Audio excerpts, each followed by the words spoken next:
Welcome back to season 2 of the podcast. Different name, same concept. I've got things to say about everything. This season, we're doubling down on the mental health content, continuing to ponder the randomness of life, and trying to keep some laughs sprinkled in between. You can keep up with me on Instagram and Threads at Pat Pontificates and subscribe to the weekly newsletter at patpontificates.com. All links are provided in the show notes. I'm your host, Patrice, preaching authenticity, wellness, and freedom to the masses. Let's disrupt.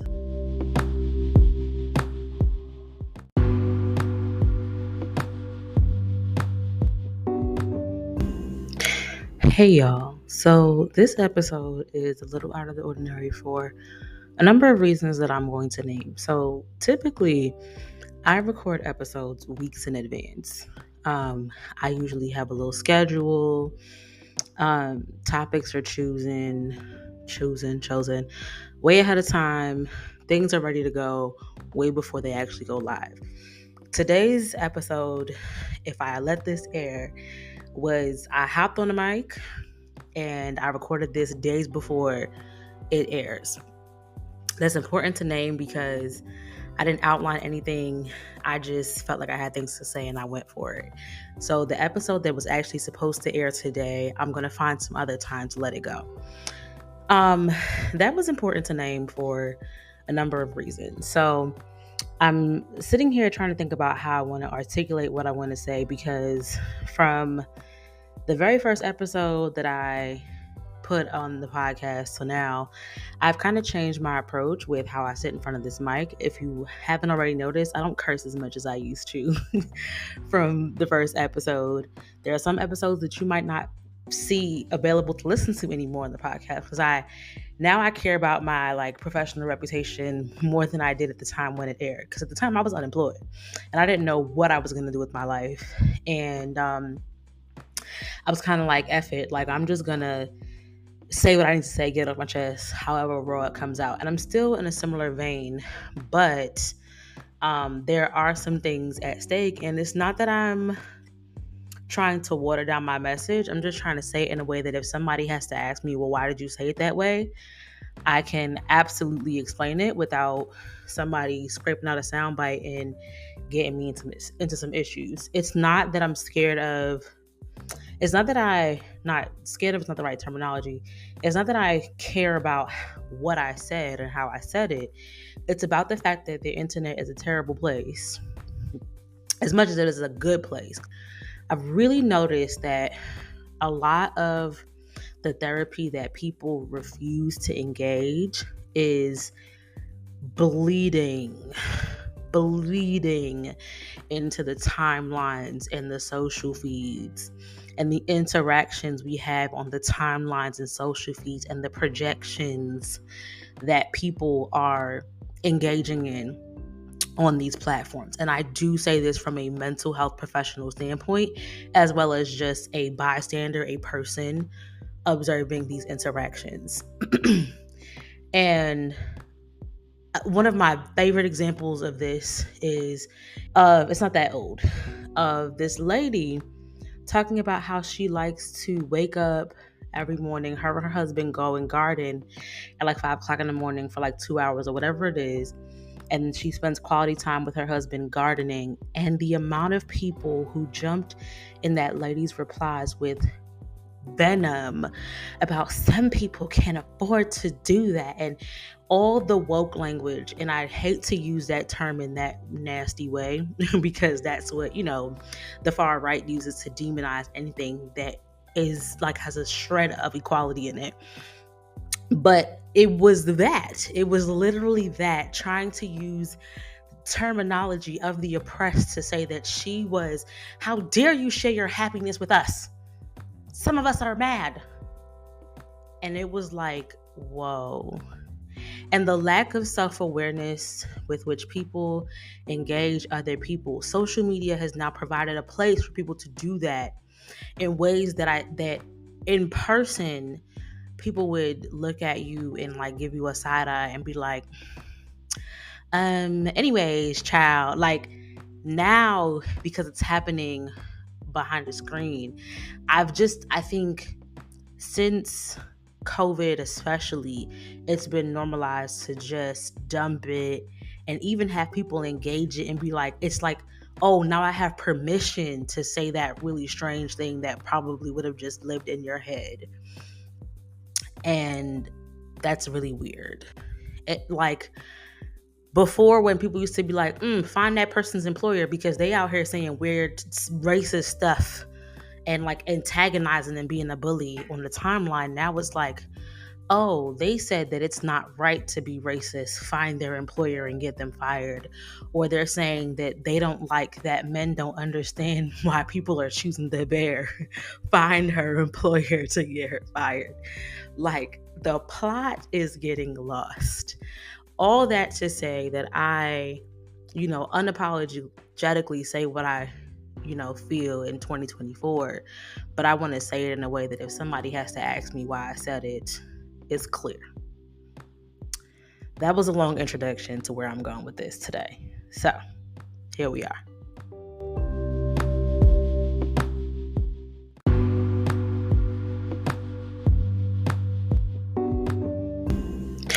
Hey y'all. So this episode is a little out of the ordinary for a number of reasons that I'm going to name. So typically I record episodes weeks in advance.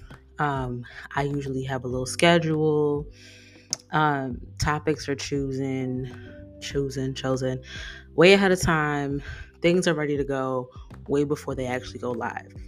Today's episode, if I let this air, was I hopped on the mic and I recorded this days before it airs. That's important to name because I didn't outline anything. I just felt like I had things to say and I went for it. So the episode that was actually supposed to air today, I'm going to find some other time to let it go. That was important to name for a number of reasons. So I'm sitting here trying to think about how I want to articulate what I want to say, because from the very first episode that I put on the podcast, so now I've kind of changed my approach with how I sit in front of this mic. If you haven't already noticed, I don't curse as much as I used to from the first episode. There are some episodes that you might not see available to listen to anymore on the podcast because I care about my professional reputation more than I did at the time when it aired, because at the time I was unemployed and I didn't know what I was going to do with my life. And I was kind of like, F it. Like, I'm just going to say what I need to say, get it off my chest, however raw it comes out. And I'm still in a similar vein, but there are some things at stake. And it's not that I'm trying to water down my message. I'm just trying to say it in a way that if somebody has to ask me, well, why did you say it that way? I can absolutely explain it without somebody scraping out a soundbite and getting me into some issues. It's not that I'm scared of. It's not that not scared of, it's not the right terminology. It's not that I care about what I said and how I said it. It's about the fact that the internet is a terrible place, as much as it is a good place. I've really noticed that a lot of the therapy that people refuse to engage is bleeding into the timelines and the social feeds and the interactions we have on the timelines and social feeds and the projections that people are engaging in on these platforms. And I do say this from a mental health professional standpoint, as well as just a bystander, a person observing these interactions. And one of my favorite examples of this is, it's not that old, of this lady talking about how she likes to wake up every morning, her and her husband go and garden at 5 o'clock in the morning for 2 hours or whatever it is. And she spends quality time with her husband gardening. And the amount of people who jumped in that lady's replies with venom about some people can't afford to do that, and all the woke language. And I hate to use that term in that nasty way because that's what the far right uses to demonize anything that is has a shred of equality in it. But it was literally that, trying to use terminology of the oppressed to say that she was, how dare you share your happiness with us? Some of us are mad. And it was like, whoa. And the lack of self-awareness with which people engage other people. Social media has now provided a place for people to do that in ways that in person people would look at you and like give you a side eye and be like, anyways, child, like now because it's happening behind the screen, I think since COVID especially, it's been normalized to just dump it and even have people engage it and be like, it's like, oh, now I have permission to say that really strange thing that probably would have just lived in your head. And that's really weird. It, like, before, when people used to be like, find that person's employer because they out here saying weird racist stuff and like antagonizing and being a bully on the timeline, now it's like, oh, they said that it's not right to be racist, find their employer and get them fired. Or they're saying that they don't like that men don't understand why people are choosing the bear, find her employer to get her fired. Like, the plot is getting lost. All that to say that I, unapologetically say what I, feel in 2024. But I want to say it in a way that if somebody has to ask me why I said it, it's clear. That was a long introduction to where I'm going with this today. So, here we are.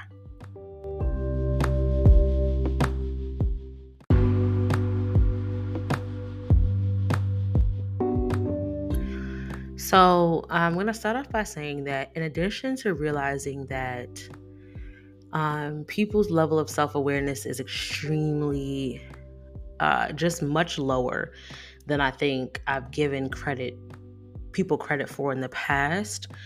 People's the level of research, reading, awareness, whatever that people give a thing before they confidently speak on it, mind-boggling to me, is also much lower than I had assumed.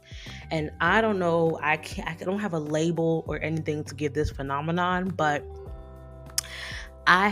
this is something that I see especially on TikTok, because that's a platform that I personally enjoy just for entertainment purposes, educational purposes, all that.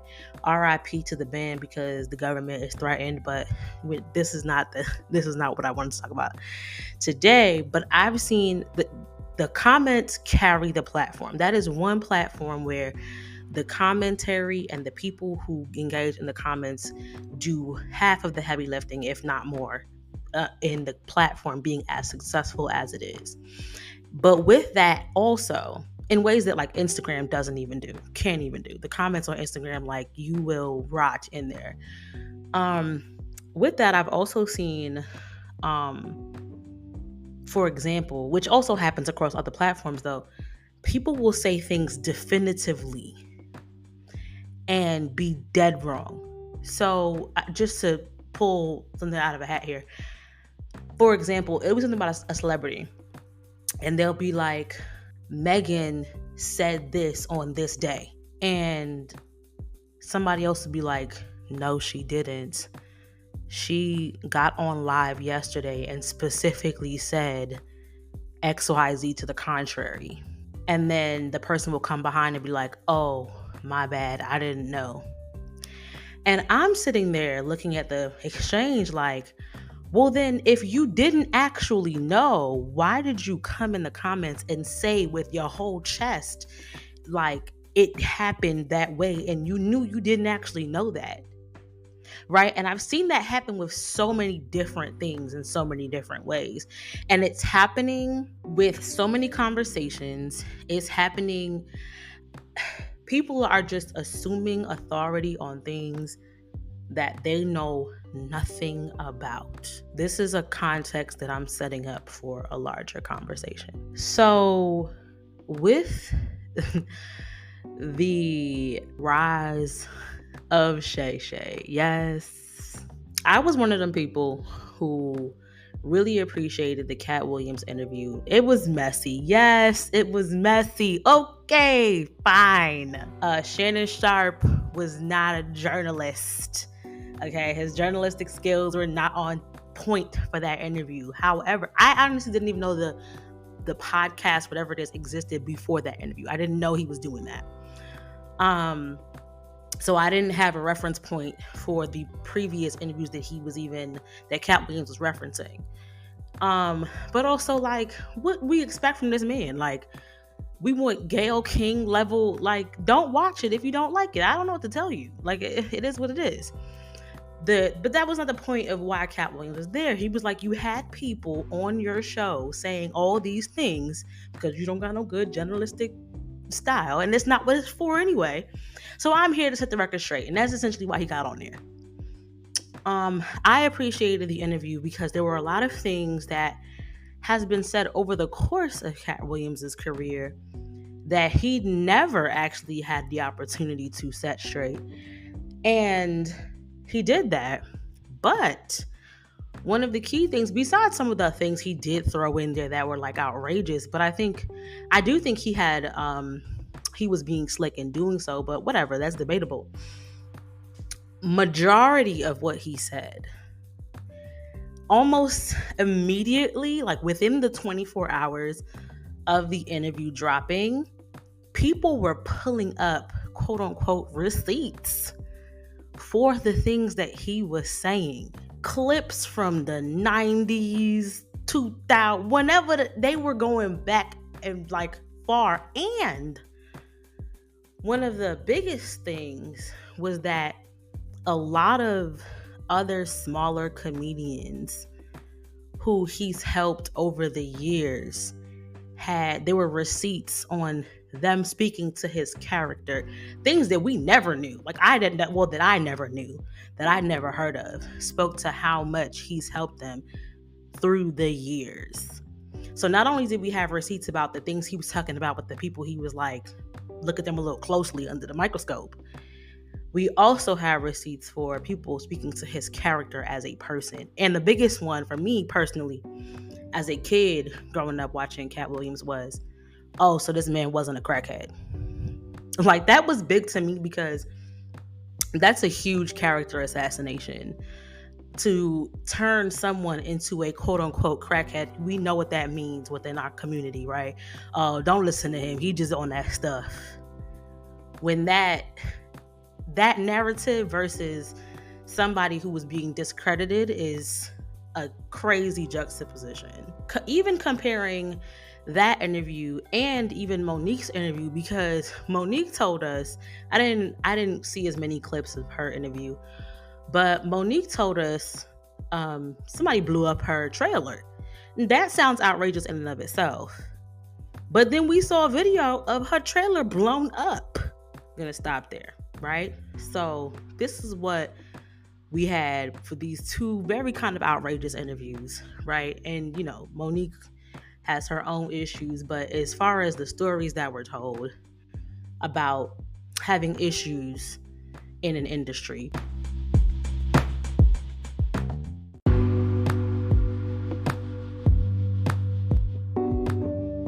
So let me start with the end first. I think it's very strange and very telling that the general public will sit back and let somebody who has a reputation for being a mean girl come and then cry. I'm going to use victim. I don't have a better word, but cry victim and unprotected. And there are many different frameworks at play that allow her to go unnoticed to the untrained eye and claim that, and it just be another Tuesday. Who is allowed to inflict harm and also cry harmed? There are very specific types of people in the American context and within our cultural framework as people of color, as Black people who can assume and who have identities who can assume inflicted while inflicting. You can list them out, you can name them, think about them, but there are certain types of Black women who are not allowed to do that, and I am one of them. I am too dark and I am too chunky to be able to inflict that kind of harm. Look at how people started to respond when she made the claim that Issa did not protect her. I was looking at comments upon comments upon comments upon comments of people claiming they could tell that Issa wasn't that type of girl, and they knew that Issa, Issa seemed like a cold-hearted person and blah blah blah blah blah. What is it about Issa Rae that you think makes it easy for people to jump to those conclusions?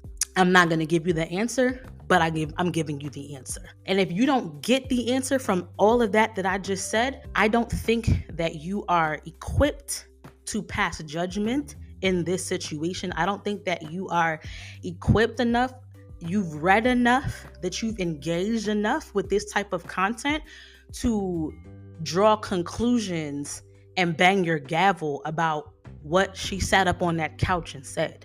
And that's the point that I'm making about this conversation. And I think there's been way too many people who sat there on their keyboards and tapped based on a side of a story. And honestly, you didn't need both sides. You didn't need Issa sitting on the other side of the couch to draw a full conclusion.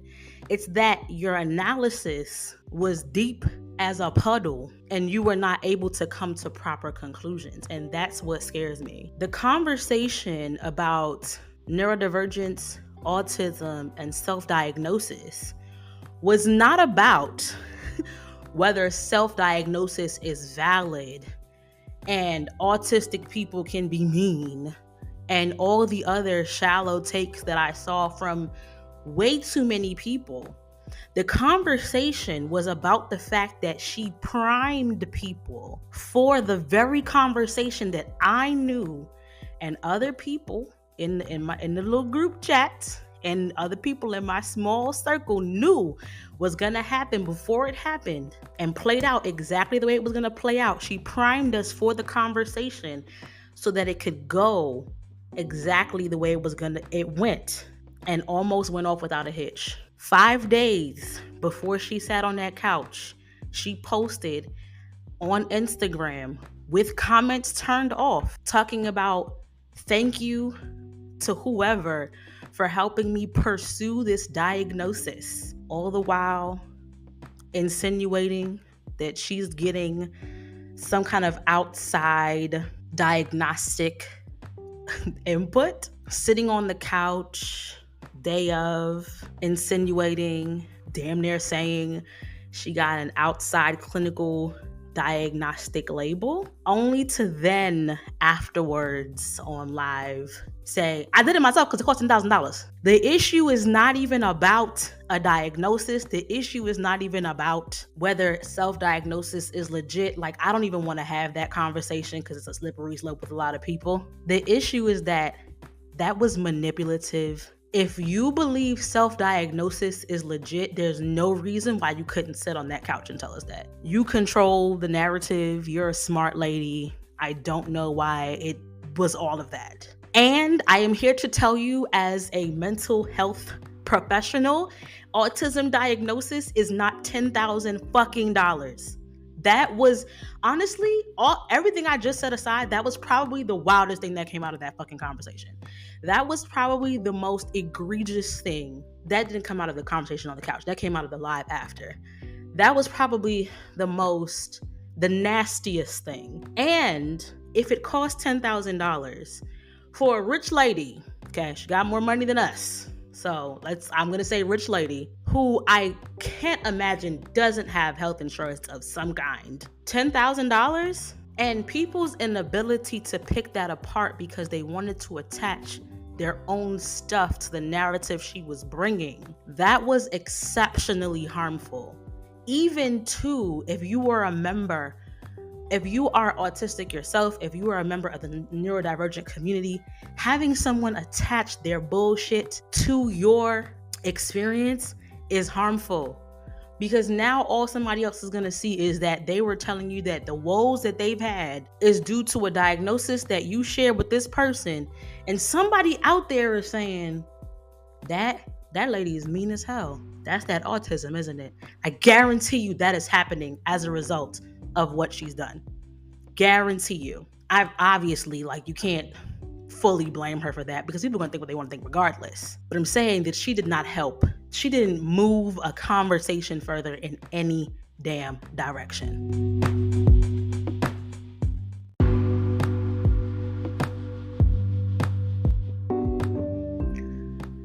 So we get to the point where she's on the couch. And now my just indifference toward her has turned into extreme dislike.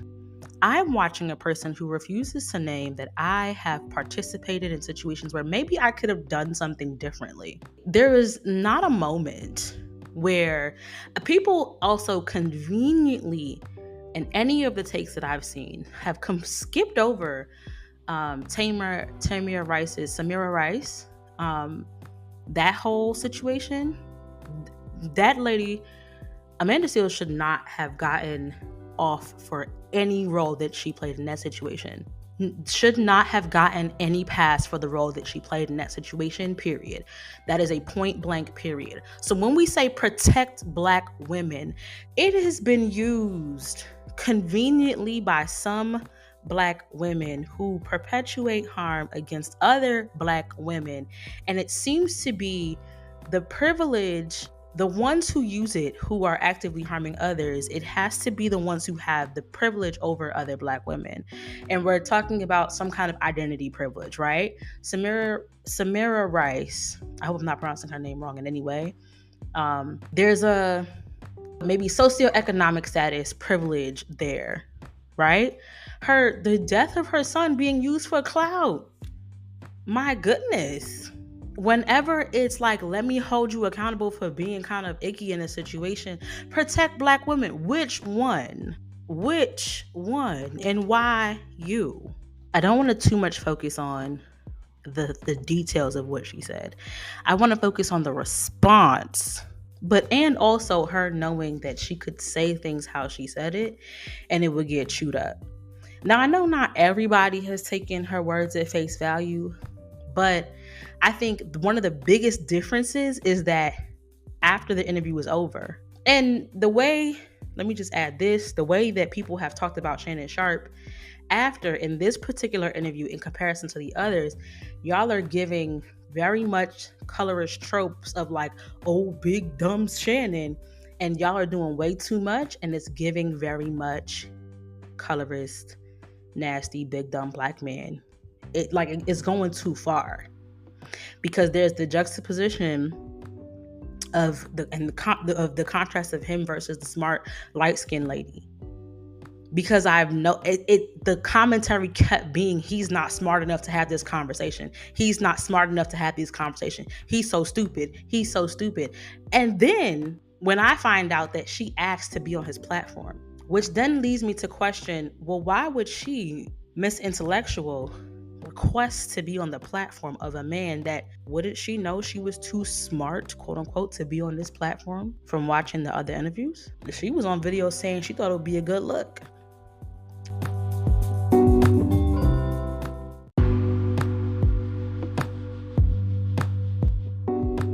And imagine my surprise, but unsurprised, but actually surprised when someone tells me that, she's made comments in the past on her podcast. Remember, my history with her does not go back that far. About, she doesn't feel the need to discuss light skin privilege. And automatically things start to click with me.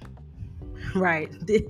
Everything starts to fall into place. I'd never pegged her for such a person. But I had suspicion, but you never want to project that kind of thing onto people because that's far. Those are big allegations. And I start to see now some of the things myself about this whole thing about her being like light skin privilege. Now, me, light skin. But I have seen some things where she kind of insinuates that people are giving her grief because she is light skinned. And I'm like, oh, brother, like this is a tale as old as time. I didn't think that she was this basic in her analysis of her lived experience. So now I'm like disappointed. Like this, I would have never wasted my time on Shorty if I knew this is what we were dealing with.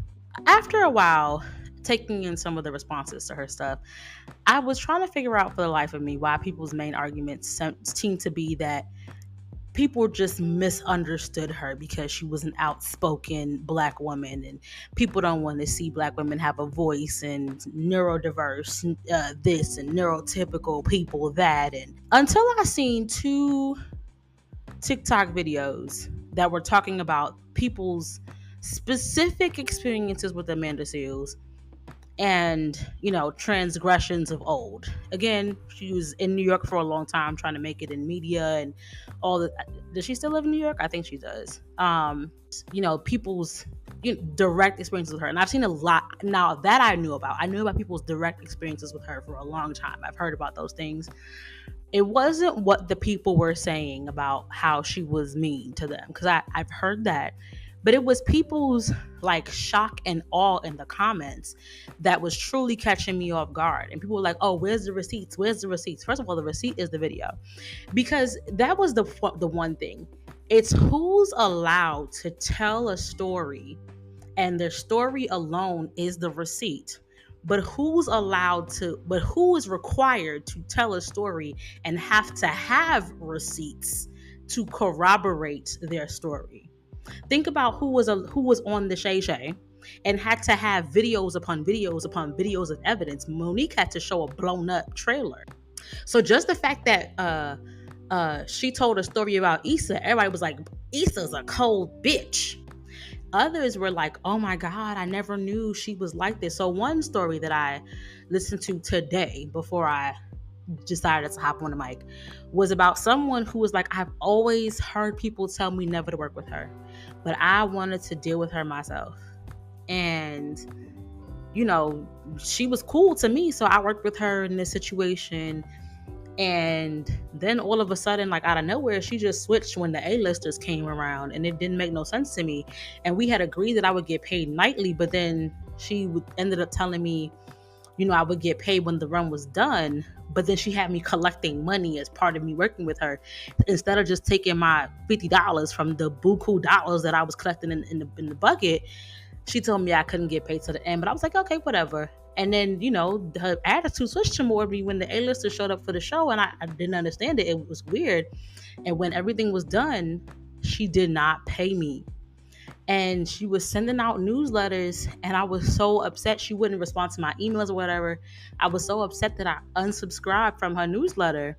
And it wasn't until I unsubscribed from her newsletter that she emailed me back pressing me about why I unsubscribed from her newsletter. That's the gist of the story that was told. And that's one of the videos that people were commenting under, and one was asking for more receipts. Somebody was like, oh, well, it sounds like you was working and you didn't ask for pay. Other people was like, oh, well, I would have took my money from the bucket. And one of the things the lady said was she knew that I was not the type of person to steal from her. And that is why she picked me to do this work for her, because she knew that regardless of what she did to me, I was not going to do that. And I think that's also a key thing to think about when I, to go back to what I was saying about the manipulativeness of some of the ways she framed some of these conversations and these stories. To focus on people's responses to the whole thing, I think what made me feel so like I was living in La La Land was like, so some of y'all just jumped into this story in the last act of it all to say, oh, yeah, she's just misunderstood. Like nobody really knows what's going on here, but she just told me, and it must be that. What a privilege. And you believe nobody protected you? People are like sneaking and telling their stories she was like, nobody wants to say anything, but in the comments, it's like, people act like they can't say nothing, or people don't want to say nothing, but I just decided to say my story. People are tiptoeing around retelling their stories years later on dealing with you, and you don't think you're protected. How many people could have a run where not everybody, a lot of people think you're mean, a lot of people think you have a nasty disposition, and you still find work to do, even though the bridges are burned, regardless of what the reason is. People have had bridges burned for less, doing nothing to people, not actually being mean. Look at Monique. Monique is funny. Monique has a resume. And look how hard she had to fight to get another little check going. And you say you're not protected? And look at this now. All you had to do was come in and do a little shift. Get somebody who didn't even know how their platform was being used to twist a story around. Or to tell a story, let me not even say twist, just to tell a story how you wanted it to be told. And people are coming in like, oh, I didn't know this. You decided that somebody was correct with no other information other than they told you they were correct. That is wild to me. And this shows why we are in the trouble that we're in as a community, as a country, as a people, all the relationships we find ourselves in. Everybody is just talking. Analysis is so shallow. Whether or not you think I am right in my analysis, I implore you to listen to the words that are coming out of my mouth before you form an opinion. And this is why I do not argue with people who have made it clear that, one, they do not comprehend the point that I am trying to make. I will not do it. Two, I do not engage in bad faith arguments. If you're just trying to pick apart what I'm trying to say for the sake of picking it apart, I won't do it. I leave conversations where they are. The only room I give for people to be confused and possibly play in my face is in the therapy conversation, and I get health insurance from being a therapist. There is an incentive for me to engage people in that way. And I know I've pissed so many people off in my life because I will simply stop engaging mid-engagement. There is a gap. Why would we have a conversation?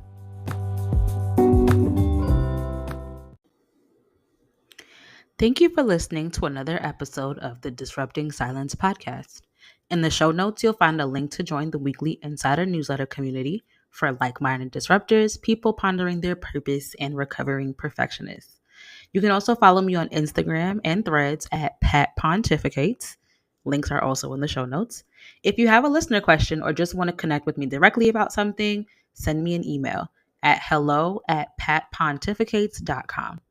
Until next time.